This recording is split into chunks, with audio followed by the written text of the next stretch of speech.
Assalamualaikum warahmatullahi wabarakatuh. Selamat pagi anak-anak ustazah. Bagaimana kabar anak-anak ustazah? Ustazah harap anak-anak ustazah masih semangat dan sehat untuk mengikuti pembelajaran kita pada pagi hari ini. Nah, seperti biasa, apakah sebelumnya anak-anak ustazah sudah selesai melaksanakan ibadah sunnahnya? Nah, apakah sudah selesai melaksanakan sholat duhanya, murojaah, dan nambah hafalan tahfiznya? Nah, seperti biasa, kalau anak-anak ustazah belum melaksanakan ibadah sunnah, maka laksanakan terlebih dahulu, baru lanjut untuk melihat video yang ustazah berikan.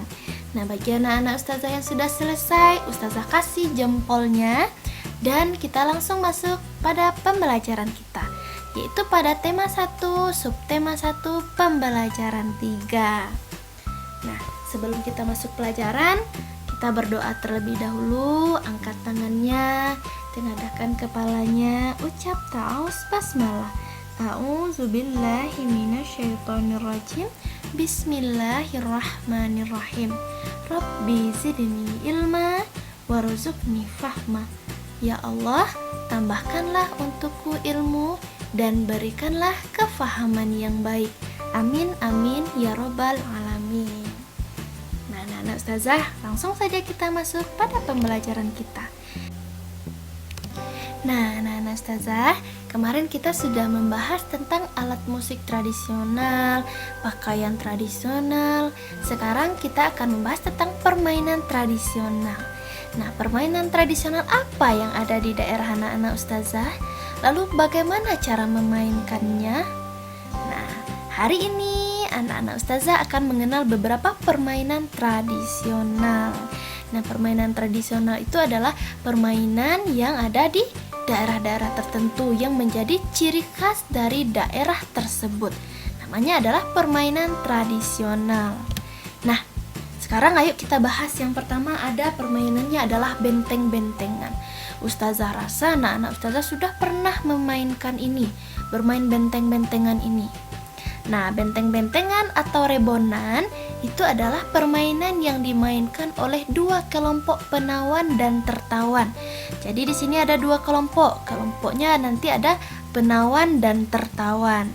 Nah, masing-masing kelompok terdiri atas 4 sampai 8 orang dan memiliki satu tempat sebagai markas.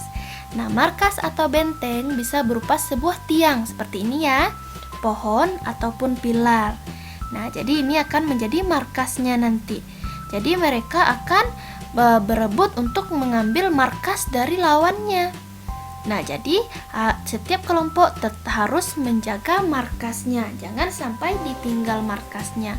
Begitupun dengan anggota kelompoknya, mereka harus bekerja sama agar tidak ditarik oleh kelompok lawan. Jadi nanti jika ada kelompok satu ini, anggota kelompoknya ditarik atau diambil oleh kelompok lawan ini, maka mereka harus berusaha kembali untuk merebut anggota kelompoknya. Nah, begitu juga mereka harus tetap menjaga markasnya. Jika markasnya nanti diambil atau ditinggalkan, maka diambil oleh kelompok lawan, maka mereka akan kalah dalam permainan. Ustazah rasa anak-anak ustazah sudah pernah memainkan ini. Nah, jadi itu permainannya namanya adalah benteng-bentengan. Nah, berikutnya ada permainannya gobak sodor. Nah, ini sering nih ada ustazah lihat di sekolah anak-anak ustazah memainkannya. Namanya adalah gobak sodor. Ayo kita lihat. Permainan gobak sodor atau galah asin atau galasin ini dilakukan di lapangan. Arena bermainnya berupa kotak persegi panjang seperti ini ya. Kotak persegi panjang dan dibagi menjadi beberapa bagian secara horizontal maupun vertikal seperti ini. Nah, jadi permainan gobak sodor ini nanti adalah yang tim penjaga ini wajib menjaga garis yang telah dibuat ini agar lawannya tidak sampai ke garis finish atau garis belakang ini. Jadi mereka harus tetap menjaga supaya lawannya tidak sampai ke garis paling belakang. Nah, jika anak ini sudah sampai di garis ini nanti, maka mereka akan semakin cepat akan menang. Ini juga Tapi jika nanti ketika yang anak ini melewati ini, namun dipegang oleh yang ini, oleh yang pakai jilbab ini, maka nanti mereka akan bergantian posisi. Berarti tinggal dia yang menjaga di garis. Yang berjilbab ini nanti dia yang akan main lagi. Seperti itu ya. Nah, Ustazah, itu nama permainnya adalah gobak sodor atau galasin, galah asin. Nah, itu adalah beberapa permainan tradisional yang kita bahas hari ini. Nah, Indonesia itu memiliki banyak permainan tradisional yang sangat menarik. Nah, banyaknya jenis permainan tradisional itu menunjukkan keragaman budaya yang harus kita jaga. Jadi, itu merupakan sebuah keberagaman. Seperti kata Ustazah, keberagaman itu wajib kita hargai, kita jaga keberagaman itu. Nah, selain memiliki permainan tradisional yang beragam itu, Indonesia memiliki musik tradisional yang beragam pula, yang sudah kita dengarkan kemarin, kita bahas kemarin ya. Jadi, bunyi yang dihasilkan suatu benda itu pasti akan berbeda-beda. Demikian pula dengan bunyi yang dihasilkan oleh alat musik tradisional. Masih ingatkah anak-anak Ustazah alat musik yang kita bahas kemarin? Yaitu kemarin ada 5 alat musik tradisional. Ada angklung, kemarin ada tifa, ada kendang, ada kecapi, ada saluang. Ustazah harap semuanya masih ingat ya anak-anak Ustazah dan daerah asalnya. Jadi Ustazah harap semuanya masih ingat dan jangan melupakan yang pembelajaran kita kemarin. Nah, tifa itu tentu bunyinya akan berbeda dengan saluang. Tentu mereka yang tifa dan saluang itu akan berbeda juga bunyinya dengan kecapi. Nah, demikian ya, bunyi itu adalah bunyi yang dihasilkan tentu berbeda-beda. Nah, lalu kita lihat ada beberapa percobaan yang dapat kita lakukan untuk mendengarkan sebuah bunyi. Nah, ini ada percobaan yang pertama. Ini nanti bisa anak-anak Ustazah lakukan di rumah jika anak-anak Ustazah mempunyai alatnya. Bisa dilakukan dengan teman, tetangganya jika anak-anak Ustazah mempunyai alatnya. Jika anak-anak Ustazah tidak mempunyai alatnya, tidak apa, tapi tetap harus memperhatikan apa yang Ustazah bicarakan ini.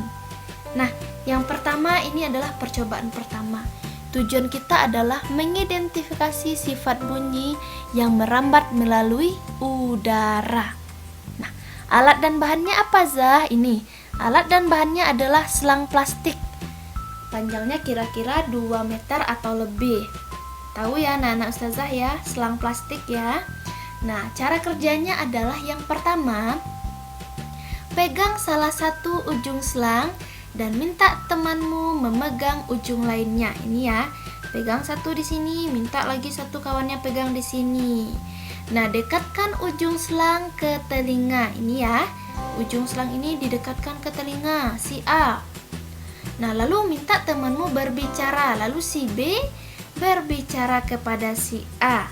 Pertanyaan Ustazah, apakah ini dapat didengar oleh si A? Tentu si A akan mendengarkan apa yang dibicarakan oleh si B melalui selang ini. Nah, itu yang membuktikan bahwa bunyi itu dapat merambat melalui udara yang ada di dalam selang ini. Nah, berikutnya percobaan yang kedua. Tujuannya adalah untuk mengidentifikasi sifat bunyi yang merambat melalui benda padat. Nah, kita coba lihat apa aja alat dan bahannya. Yang pertama adalah gelas plastik, boleh 2 atau 4 buah. Lalu benang kasur, ini ya, benang kasur dan paku. Nah, jadi cara kerjanya adalah buatlah satu lubang kecil dengan ujung paku di dasar gelas plastik. Jadi di bawah gelas ini ya, nanti dilubang pakai paku. Nah, lalu potong tali kasur sepanjang 2-3 meter. Ini ya, kita potong talinya 2-3 meter. Lalu masukkan benang ke dalam gelas plastik melalui yang sudah kita lubangi tadi dengan paku. Nah, berikutnya buat simpul agar tidak lepas. Jadi benang ini nanti ketika udah masuk ke dalam ke dalam gelas plastik ini, kita buat simpul di dalamnya. Ini juga dibuat simpul di dalamnya biar dia tidak jatuh, biar dia tidak lolos ke lubang yang sudah kita buat. Nah, lalu lepaskan benang dari gelas plastik.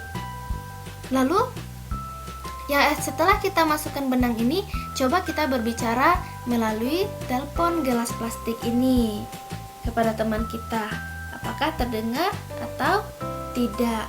Nah, lalu bagaimana kalau kita lepaskan benang dari gelas plastik ini? Apakah suaranya terdengar? Nah, bicaralah dengan temanmu melalui telepon gelas plastik tanpa benang. Nah, kalau kita menggunakan tanpa benang, tanpa menggunakan perantara, tentunya suara yang disampaikan oleh si A kepada si B atau si B kepada si A tentunya itu kurang jelas karena tidak ada penghubung benang plastiknya. Namun jika digunakan dengan benang kasurnya tentu akan lebih jelas suaranya karena suaranya merambat, bunyinya merambat melalui benda padat. Seperti itu ya anak-anak ustazah. Jadi kalau kita buka nanti kita lepas benangnya tentu suaranya agak kurang jelas atau tidak jelas. Seperti itu. Berikutnya adalah percobaan yang ketiga. Tujuan kita adalah untuk mengidentifikasi sifat bunyi merambat melalui benda cair. Benda cair air ya. Ayo kita lihat apa aja alat dan bahannya. Alatnya adalah ember besar. Nih, kita cari satu ember besar. Lalu ada air. Lalu ada batu koral. Nih ya batunya ya. Lalu ada corong kecil. Nih, corong kecil. Nah, ustazah bisa lihat biasanya ini dekat orang jual minyak motor. Nah, ini ada ya, ada corong kecilnya seperti ini. Nah, gimana cara kerjanya? Yang pertama adalah kita isi ember dengan air hingga penuh. Kita isi ya air ke dalam ember hingga penuh. Lalu masukkan corong ke dalam ember ini. Namun, corong ini tidak boleh mengenai bagian dari ember. Cukup corongnya menempel ke air, namun tidak sampai terkena embernya ini. Atau tidak terlalu sampai ke bawah atau ke samping. Jadi taruh corongnya di tengah-tengah. Nah, lalu ketuklah salah satu sisi ember ini menggunakan batu perlahan-lahan. Sementara itu dekatkan telinganya kepada bagian corong. Nah, kira-kira apa yang terdengar? Tentu suara dari ketukan batu ini akan lebih keras atau terdengar jelas karena udara itu dapat merambat melalui benda cair, itu melalui air seperti ini. Nah, jadi itulah bunyi yang dapat kita dengarkan tadi, bahwa bunyi itu dapat merambat melalui udara, lalu dapat merambat melalui benda padat, lalu benda cair. Itu ya, bahwa bunyi itu dapat merambat melalui benda-benda tersebut. Nah, ayo kita lihat apa itu bunyi. Bunyi merupakan gelombang yang merambat, perambatan arahnya sejajar dengan arah getarnya. Nah, bunyi itu dapat terdengar jika yang pertama adanya sumber bunyi. Ini sudah pasti ya. Jika tidak ada sumber bunyinya, maka tidak akan terdengar apa-apa pastinya. Lalu adanya media pengantar. Apa itu media pengantarnya, Zah? Seperti tadi, ada benda padat, ada benda cair, ada air tadi. Lalu ada apa lagi tadi? Ada selang. Itu adalah media pengantar. Lalu ada pendengaran. Nah, ini. Nah, anak-anak ustazah, kalau kita mampu mendengar bunyi, untuk mendengar bunyi itu tentunya kita harus memiliki pendengaran yang baik. Kalau pendengaran kita tidak baik, maka kita tidak bisa untuk mendengar bunyi. Nah, seperti itu. Berikutnya, bunyi itu berasal dari sumber bunyi, akan dapat terdengar oleh pendengaran adalah dengan cara merambat. Jadi, kenapa kita bisa mendengar bunyi? Karena adanya perambatan atau merambat. Jadi, bunyi itu dapat terdengar ke telinga kita karena dengan cara merambat. Nah, bunyi itu apa tuh, Zah? merambat melalui media pengantar. Seperti tadi ada udara, ada zat cair, ada zat padat. Nah, udara tuh gimana, Zah?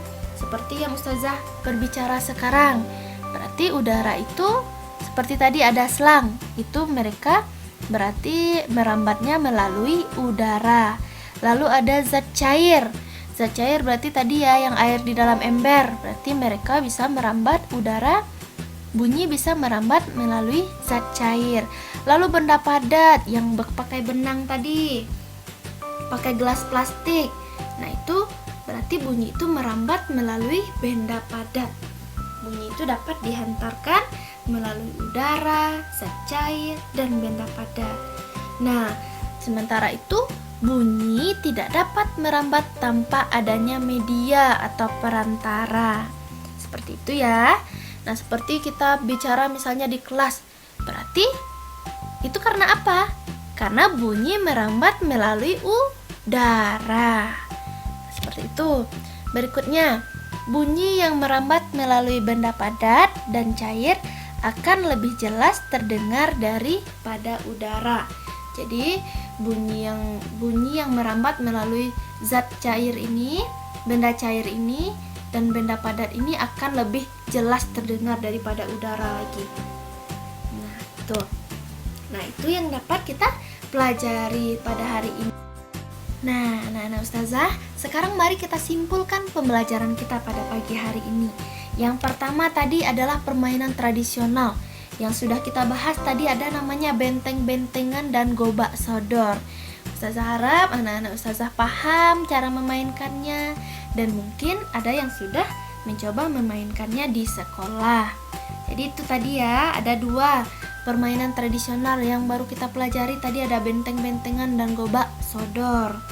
Berikutnya bunyi. Bunyi itu merupakan gelombang yang perambatannya arah sejajar dengan arah getarnya. Lah, bunyi itu dapat terdengar jika ada 3 tadi. Yang pertama, ada sumber bunyinya. Yang kedua, ada pengantarnya. Yang ketiga, ada pendengaran. Orang yang mendengar itu memiliki pendengaran yang baik atau ada pendengarnya. Makanya bunyi itu dapat terdengar. Lah, berikutnya adalah bunyi dapat merambat melalui media pengantar. Apa media pengantarnya? Ada tadi udara, ada zat cair, ada zat padat. Yang udara yang mana itu, Zah? Tadi yang ada pakai selang. Atau berbicara di kelas, atau kita memukul suatu benda di kelas, dapat terdengar semuanya di kelas. Itu berarti dia merambat udara, merambat bunyi merambat melalui udara itu. Lalu ada zat cair yang kita kasih air tadi. Lalu ada corongnya, kita pukul batu tadi di ember. Itu berarti bunyi itu merambat melalui zat cair. Lalu ada bunyi merambat melalui benda padat. Seperti tadi ada benang kasur. Kita lekatkan, kita lubangi gelas yang tadi, gelas plastik. Lalu kita pengantarnya dari 2 gelas plastik itu adalah benang tadi. Itu adalah bunyi dapat merambat melalui benda padat. Seperti itu anak-anak Ustazah. Nah, berikutnya bunyi yang merambat melalui benda padat dan benda cair ini akan lebih jelas terdengar daripada bunyi yang merambat melalui udara. Jadi kalau kita menggunakan media air seperti tadi atau zat padat, maka bunyinya akan lebih jelas terdengar. Nah, seperti itu ya anak-anak Ustazah. Nah, sampai di sini dulu kesimpulan pembelajaran kita pada pagi hari ini. Sampai sini dulu pembelajaran kita. Nah, Ustazah harap semuanya masih semangat agar nanti bisa mengerjakan latihan yang Ustazah berikan nanti ke grup WhatsApp ya. Nah, sampai di sini dulu. Marilah sama-sama kita mengucapkan alhamdulillahirabbil alamin.